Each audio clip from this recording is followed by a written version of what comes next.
Bizler dün buraya Rojava'ya bir ziyaret gerçekleştirmek üzere geldik ve ziyaretlerimizi bugün gerçekleştirdik. Bir dizi ziyaretimizi DEM Parti ve bileşenimiz olan Demokratik Bölgeler Partisi, SODAP, Demokratik Birlik İnisiyatifi, TCA, Barış Anneleri, ÖHD ve Baro'dan temsilcilerle bugün bir dizi ziyaret gerçekleştirdik. Bugün gerçekleştirdiğimiz ziyaretler Partiya Yekitiya Demokratik, Rojava Kadın Hareketi, Kuzey ve Doğu Suriye'de oluşmuş olan 26 Nisan Konferansı kapsamındaki Rojava'daki bütün Kürdi partiler, Kürdi kurumlar ve demokrasi güçleriyle birlikte bugün bir buluşma gerçekleştirdik. Ve en sonki durağımız Kuzey ve Doğu Suriye Dış İlişkiler Temsilcilik Bürosu. Bugün kendilerini de ziyaret ettik.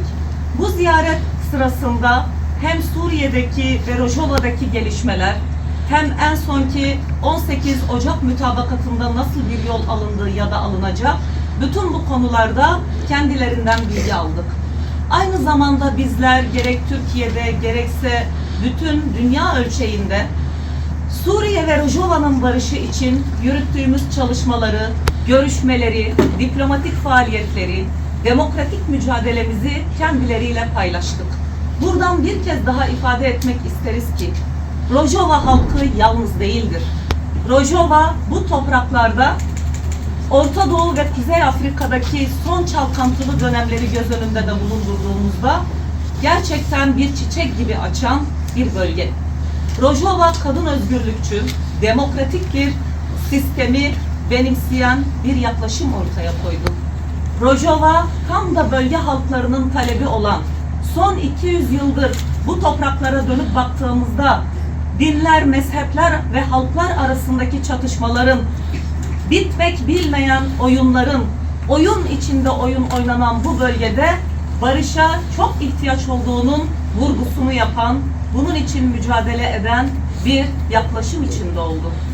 Rojava'da eş başkanlık, eşit temsiliyet, kadın temsiliyeti son derece önemli ve yine bu toprakların savaş ve çatışmasının en önemli sebebi olan kışkırtılan, daha doğrusu özellikle bunun altını çizmek isterim, kışkırtılan mezhep ve halklar arasındaki savaşlara karşı biz hiç kimseyle, komşularımızla ve bu mıntıkada yaşayan hiçbir halkla savaş istemiyoruz. Tam tersi Araplarla boylu boyunca bir barışın tesis edilmesini istiyoruz bu topraklarda diyen bir yaklaşım içinde oldu. Ve şimdi bugün basına da yansıdığı üzere özellikle 18 Ocak'ta Şam yönetimi ve Doğu ve Kuzey Suriye özerk yönetimi arasında ortak bir mütabakatın oluşmasıyla ilgili o zaman bir taslak ortaya çıkmıştı. Bu taslağın görüşmelerinin bugün gerçekleştiğini bizler de basından takip ettik. Bizler ümit ediyoruz ki bu ortaklaşılacak bir mütabakatla tam anlamıyla bir yol alınır. Ve burada özellikle Şeyh Maksut ve Eşrefiye'de başlayıp daha sonra Fırat'ın doğusuna, yani Rojava topraklarına kadar ulaşmış olan ciddi bir kuşatma var. Yine aldığımız duyumlara göre Kobani ciddi bir kuşatma altında, elektriği kesilmiş, interneti, suyu kesilmiş durumda. Bunu kabul etmek mümkün değil. Kürt bu toprağın yurttaşıdır. Kürtler bu toprakların kadim halklarıdır. Kürtler bu toprakların oluşumunda, her karışında Araplar kadar, Türkler kadar emek vermiş bir halktır. Ve bu halkın bu topraklarda eşit bir yurttaş olarak kendi ana diliyle konuşabileceği, kendi kültürünü yaşatabileceği bir sistemin tesis edilmesi, bir yönetim biçiminin tesis edilmesini talep etmekten daha doğal bir hakkı yoktur. Ve bizler bir kez daha diyoruz ki Rojava'nın üzerindeki saldırı ve kuşatma bir an önce ortadan kalkmalıdır. Rojava'nın kazanımları insanlığın kazanımıdır. Bu kazanımlar hep birlikte korunabilmelidir. Kadın özgürlükçü anlayış, eşit yaşam, bütün halkların ve inançların yönetim kademelerinde eşit temsiliyeti ve kendilerini ifade etme özgürlüklerinin oluştuğu bir ortamın oluşması Suriye'ye ve bütün bölgeye barışı ve huzuru kazandıracaktır. Son derece önem arz edecektir. Bugün hiç kimse Orta Doğu'da yarınını göremeyen bir yerde yaşarken hiç kimse Pirus zaferiyle kendini avutmamalıdır. Aslında bir ülkenin, bu coğrafyada bir ülkenin esas güvenliğini sağlayacağı şey demokratik zeminde barışı tesis etmesidir. Bununla mümkündür. Eşit yurttaş olarak burada yaşayabilmekle mümkündür. Halklar arası eşitlik, demokratik bir Suriye'nin geleceğinin garantisidir. Ve bizler burada bir kez daha ifade etmek isteriz ki, Türkiye'de ve Bakur'da yaşayan Kürt halkı, demokrasi güçleri, devrimci güçler, muhalif kesim, savaş karşıtı kesim, barış yanlıları, kadın hareketi, ekoloji hareketi, ez cümle bu savaşı istemeyen ve Rojava'nın yanında duran herkesin dayanışma duygularını getirdim sizlere. Ve buradan yine sizler aracılığıyla uluslararası topluma seslenmek istiyorum. Bölgede büyük bir oyun oynanıyor. Büyük bir komplo kuruluyor. Bu komploya karşı bütün dünyada demokrasi güçlerinin ve barış yanlılarının duyarlılığını has safhaya çekmesi ve uluslararası toplumun bu anlamda harekete geçmesi son derece hayatidir, son derece önemlidir. Suriye daha fazla savaşı, kanı, gözyaşını kaldıramaz. Ülkelerin görev ve sorumlulukları var. Ancak bu görev ve sorumlulukların son zamanlarda ciddi bir biçimde ihmal edildiğini görmekteyiz. Ve buradan garantör ülkelere bir kez daha sesleniyoruz. Görevinizi yerine getirmelisiniz. Ve yine Rojava topraklarından Türkiye hükümetine ve iktidarına seslenmek istiyoruz. Bu topraklar barış istiyor. Bu topraklar kaynayan bir kazanın altına ateşle yaklaşmayı kabul etmez. Ve dolayısıyla bu topraklarda barışın tesis edilmesinde Türkiye'nin çok önemli rol ve misyonu olabileceğinin beklentisi içindedir herkes. Ve bir kez daha buradan çağrımızı yineliyoruz.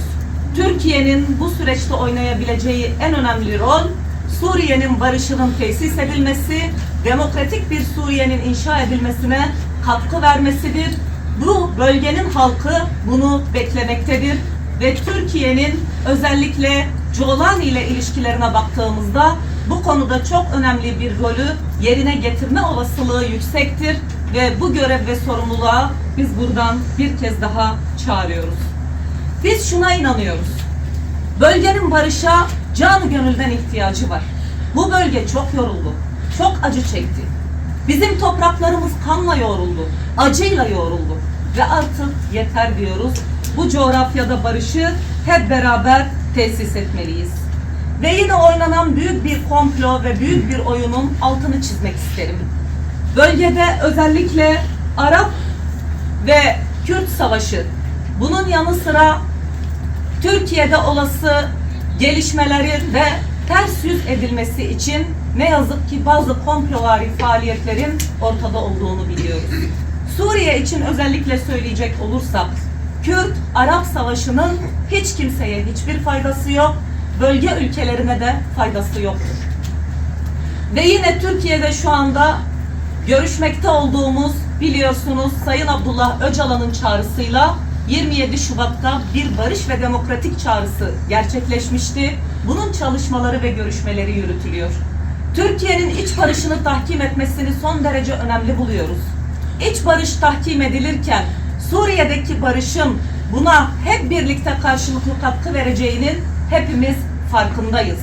Yine Türkiye'de bir Kürt-Türk çatışmasının devam etmesini isteyenler bu sürece ne yazık ki destek olmaktadırlar, negatif yönde destek olmaktadırlar. Bu bakımdan bizler bir kez daha diyoruz ki, özellikle ülkemiz Türkiye'de iç barışın tesis edilmesi konusunda kararlı adımlarla ilerlenmesi gerekiyor. Suriye'de biraz önce de ifade ettiğim gibi Türkiye'nin gücü de, etkisi de, yetkisi de vardır.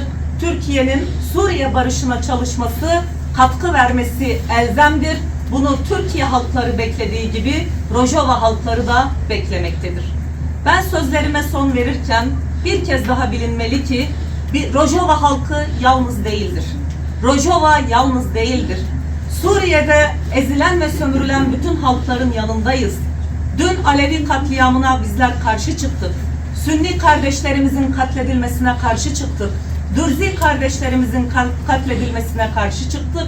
Şimdi de Kürt kardeşlerimizin katledilmesine karşı çıkıyoruz ve Rojava'yla dayanışma içinde olacağımızın bir kere daha altını çizmek isterim. Hepinize teşekkürlerimizi sunuyorum.